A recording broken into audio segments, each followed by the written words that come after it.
Hello, my name's Lee and I'm from Ravensbourne University London.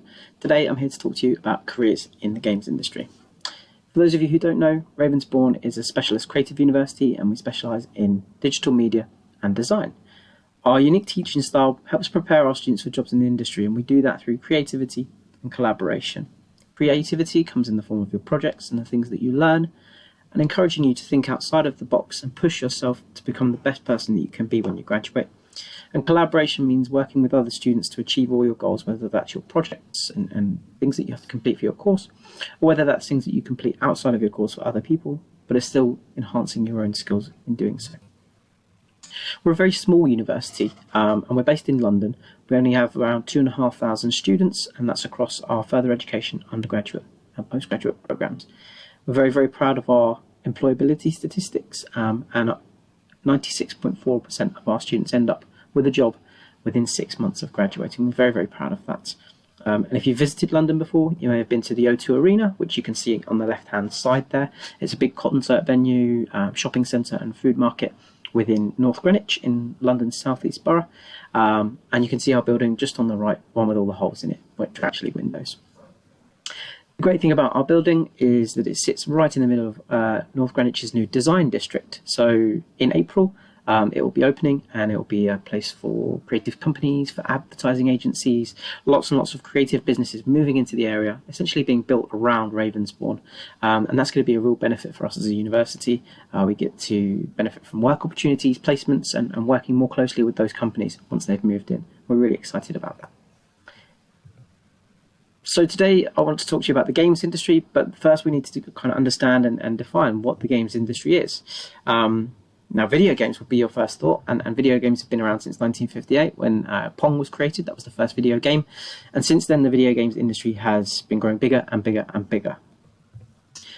But the games industry is so much more than that, and I wanted to introduce you to just a handful of sectors that the games industry covers. So here you go. Generally, video games we'll start with.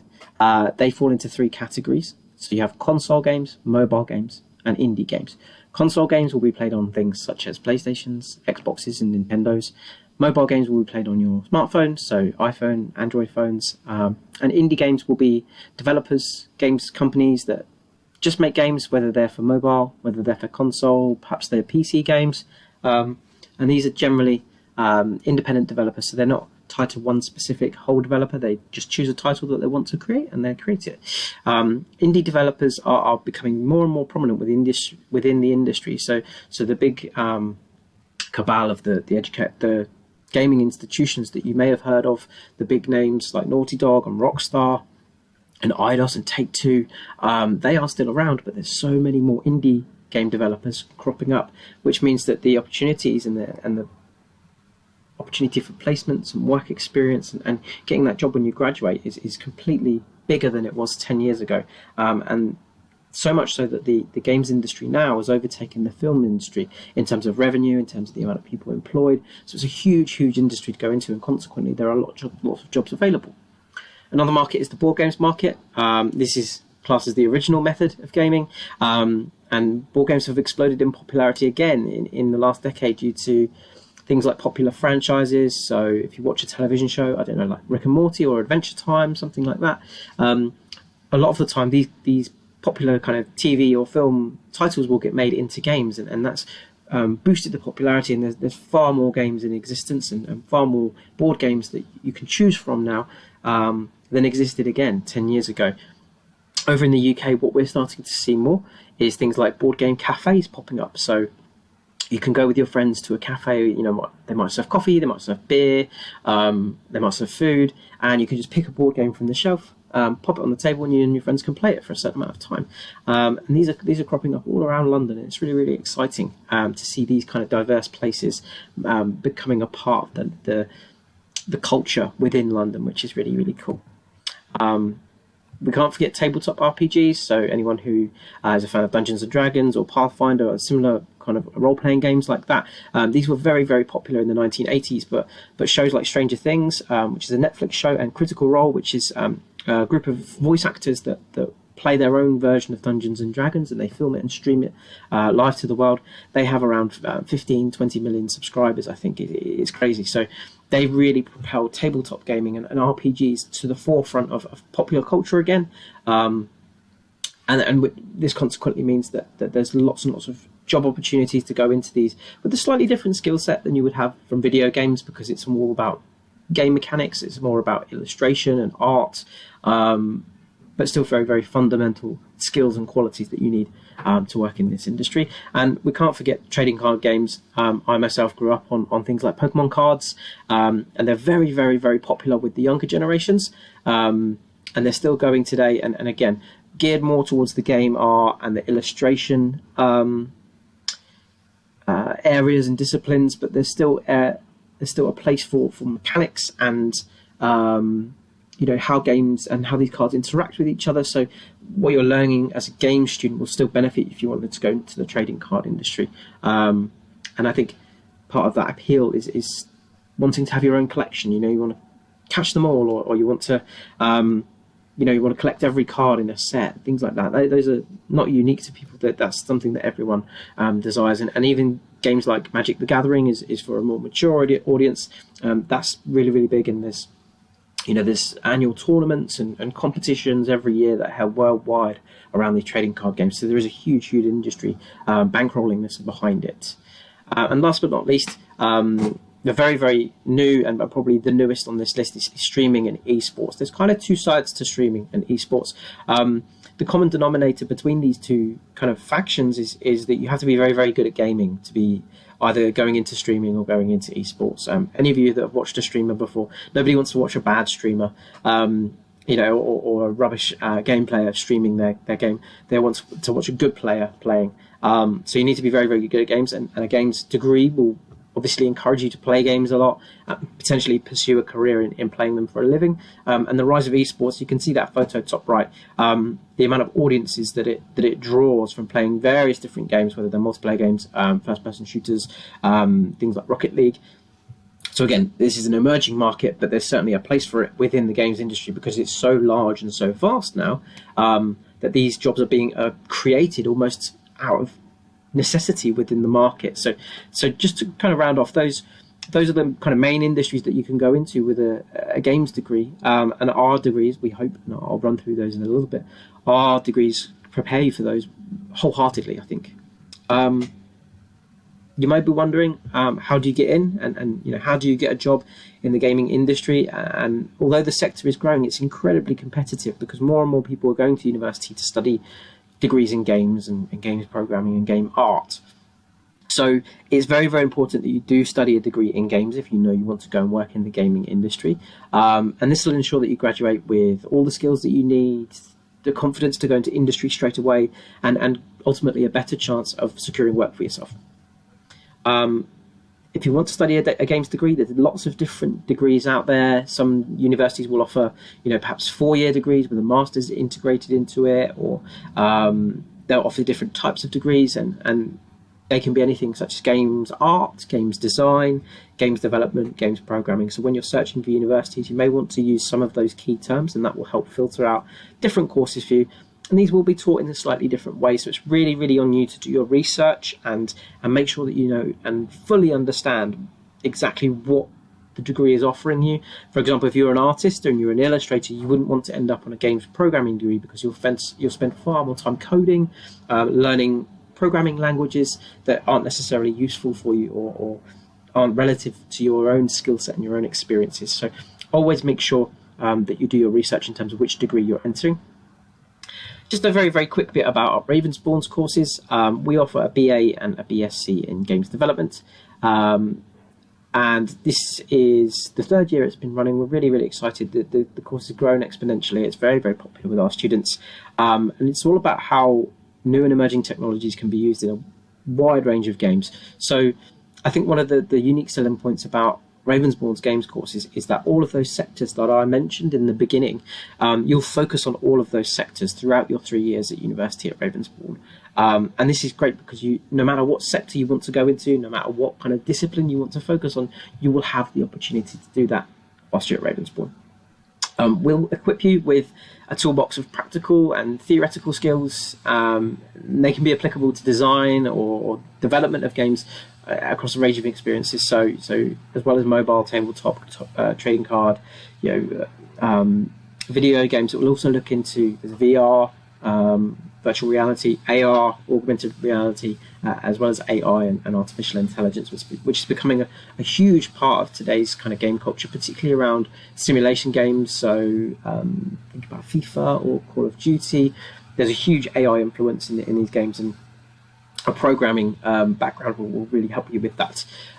You'll also learn things like digital prototyping. So on our 9th floor in our building, we have a huge prototyping lab. It's full of 3D printers and woodwork and metalwork machines. So if you're more interested in art and the development, the concept side of games, you'll have access to the prototyping suite. In fact, all students have access to the prototyping suite as long as they've had a training session. And you can develop your own stuff for your own portfolio. If you've developed a character, for example, in a digital space, you might want to 3D print that character to take with you to interviews and things like that. And absolutely all of those tools are available at your disposal throughout your 3 years of your study at Ravensbourne. And our graduates will go on to work in a wide range of areas, including design, production, artwork, development, analysis, and research. And that's down to the broad nature of the games development course and the multiple aspects of the games industry that you can focus on and hone your studies and skills around. As well as that, we have a BA and a BSc in games programming. What's interesting to mention is the difference between a BA and a BSc, and that choice is completely up to you, depending on your skill set and how you see your degree progressing. A Bachelor of Arts, a BA, will be more project-based. You'll be looking at more artistic things. You'll be looking at more analytical things, perhaps creating essays and reflecting and providing your own opinion on things. So it's a Bachelor of Arts, whereas a BSc is a Bachelor of Science. It's a little bit more, as you can imagine, scientific. There's a bit more experimental influence in there. You'll be maybe doing a few more tests than you would on the BA. Not obviously written tests, but language-based tests for your programming, and perhaps experiments and things around debugging with your software to make sure that the code that you've written is correct. Again, all of it is project-based learning, so you'll work alongside the games development students, which is really exciting to have both of those courses in partnership, because it just mirrors what the industry is like. If you are a games programmer, a lot of the time you're going to have to work with the games designers and the concept artists to figure out how they can imagine their vision of their character through your programming. And it's really important to have that relationship between those two areas. You'll become completely fluent in those languages that you use within the games programming industry, so C++ and C#, and you'll get trained in engines such as the Unreal Engine and Unity. And again, a broad exploration of in-game architectures, debugging, playtesting, AI, AR, and VR concepts. In terms of how we do it at Ravensbourne, called the Ravensbourne Way, we have close contact with industry giants like Unreal, Rubik's, and Hasbro, and those clients will be coming in. They'll be talking to you on a regular basis. So it could be live briefs where they set you a challenge. It could be a competition, various different things that help nurture your real-world gaming experience. We also get you to collaborate with students both in and outside of your course to hone your skills, to expand your skills and push you outside of your comfort zone, so that when you graduate, you are a more rounded student and you're more capable of doing different things. To give you an example, you might want to visit www.ravensbournedigital.com.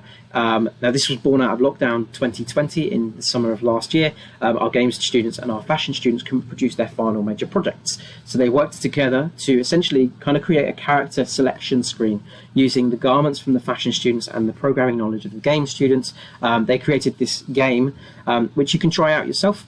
You just need to head to that link above. And you can pick from the class of 2020. You can essentially create your character and choose which outfits you want to put on them. It's really, really great. Experiment with different lightings and stuff. There's a tutorial, and then you can download it for Windows and Mac as well. And that's a really great example of our students working together, solving problems, faced with an incredible amount of adversity and challenge in being in lockdown. They still managed to produce this amazing project, which actually got lots of publicity in things like Vogue Italia, various high street newspapers in the UK, because the fashion industry was very interested in this, particularly from a sustainability point of view. And there's explorations now around things like runways and catwalk shows, and can they be delivered digitally? And we feel like we've pioneered the project around that, which is really, really exciting. If you would like to find out more, there's a huge QR code there, which you hopefully should be able to open your phone and scan, and it will take you to a form that you can fill out, and you can leave your details, and then we'll get in touch with you and start a conversation and just find out what you'd like to know and how we can help. Alternatively, you can visit www.rave.ac.uk to find out more about all of our courses. And if for any reason that QR code doesn't work, then please leave your details with Calber, and we'll communicate with them to make sure we get in touch with you. Thanks for watching. I hope you've learned a little bit about the UK games industry, and hopefully you're planning a degree in the games industry, and we hope to see you very, very, very, very soon. Kompiuterinių žaidimų industrija ir Ravensbourne University London ką tik prisistatė jums.